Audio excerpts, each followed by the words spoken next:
Model kroženja raziskovalcev med univerzami in gospodarstvom, reforma razpisanih tehniških oziroma inženirskih programov na vseh 3 stopnjah v visokem šolstvu, povečanje javnih sredstev za raziskave in razvoj ob hkratnem prestrukturiranju znotraj javne porabe, privlačno davčno in investicijsko okolje ter pospešitev digitalizacije industrije in storitev so ključni ukrepi za tehnološki in razvojni preboj Slovenije, predlagani na 3. strateški konferenci Slovenija 5.0. Jaz bi rekel tako, da so vsi 3 ukrepi pravzaprav pogoji za to, da bi se na tem področju karkoli spremenilo.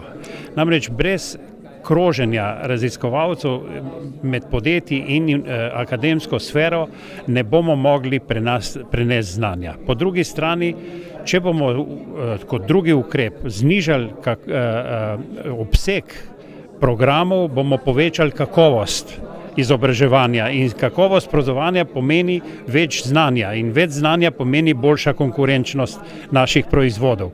In tretja stvar je pa financiranje. Jaz mislim, da je treba TIO oziroma neko agencijo, neodvisno agencijo nujno vpeljati, če želimo, da bo inovacijski proces resnično tekel. Med predlaganimi ukrepi se 2 dotikata tudi davčne politike in industrializacije ter digitalizacije predvsem za mala in srednja podjetja. Kaj ta 2 ukrepa pravzaprav zajemata? No, pravzaprav sta zelo na kratko povedano usmerjena v to, da se vendarle še se spremeni predlog, ki je o davčnem prestrukturiranju, da gremo res na davčno reformo. Kot sem razumel, Ministrstvo za gospodarski razvoj in tehnologijo bodo potem, ko bo inaugurirana nova ministrica, šli v še en krog pogovorov in upamo, da se bo to tudi zgodilo. Potrebujemo odločno reformo, ki bo bistveno bolj motivirana strokovni kader, kar je pa ključnega pomena za inovacije. Na drugi strani, ko gre za digitalizacijo, pa pravzaprav s tem že ponujamo roko vladi, da tudi sami, ker pripravljamo za vrh slovenskega gospodarstva, sodelujemo pri programu, pri konkretnih ukrepih, pri konkretnih programih za digitalizacijo, da ni toliko več napisanega o teoriji, ampak da imamo resno na mizi že nabor vseh ukrepov, ki bodo bistveno bolj digitalizirali slovensko gospodarstvo kot doslej.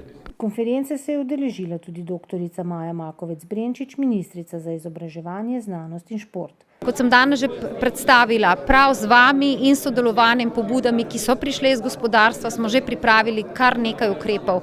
Od prenove mladih raziskovalcev do internacionalizacije, torej kroženja možganov, sistemskih ukrepov za podporna okolja, vse to so že odgovori tudi na teh 5 pobud.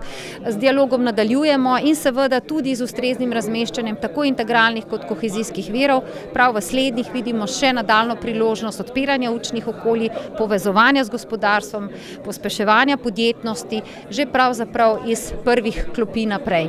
Kakšen je vaš pogled kot podjetja, ki predstavlja uspešen inovacijski model na današnje predlagane ukrepe? Ja, praktično mi podpiramo to, kar je bilo danes izpostavljeno. Predvsem podpiramo, da je potrebno tako izobraževalno in raziskovalno razvojno sfero, ki se financira z javnimi sredstvi, in raziskovalno-razvojne centre po podjetjih povezati v skupnem cilju, se pravi v smislu sobivanja in sodelovanja, in predvsem podpiramo predlog, da bi morali biti profesori na fakultetah istočasno ali pa sočasno možnost, da sodelujejo v razvojnih timih po podjetjih in da s tem, se pravi, spoznajo obe sferi in na ta način postaja in izobraževanje in raziskovalna inštitucije ter tudi podjetja modernejša, uspešnejša in prodornejša. Dogodek, ki je pod naslovom Časi za tehnološki in inovacijski preboj Slovenije, potekal 7. septembra 2016, je organizirala Gospodarska zbornica Slovenije v sodelovanju z Inženirsko akademijo Slovenije. Kakšni so vaši pogledi na današnjo konferenco? No, jaz mislim, da je bila konferenca izjemno pozitivna. Že to, da sta jo skupaj organizirala Inženirska akademija Slovenije in Gospodarska zbornica, kaže na interes, da v slovenskem prostoru le preskočimo kdaj kakšen plot. In Inženirska akademija in zbornica nimata nikakršne pogodbe. Gre za to, da je v slovenskem prostoru inovacijski sistem preprosto potrebno postaviti. V kakšnem smislu je današnja konferenca korak naprej?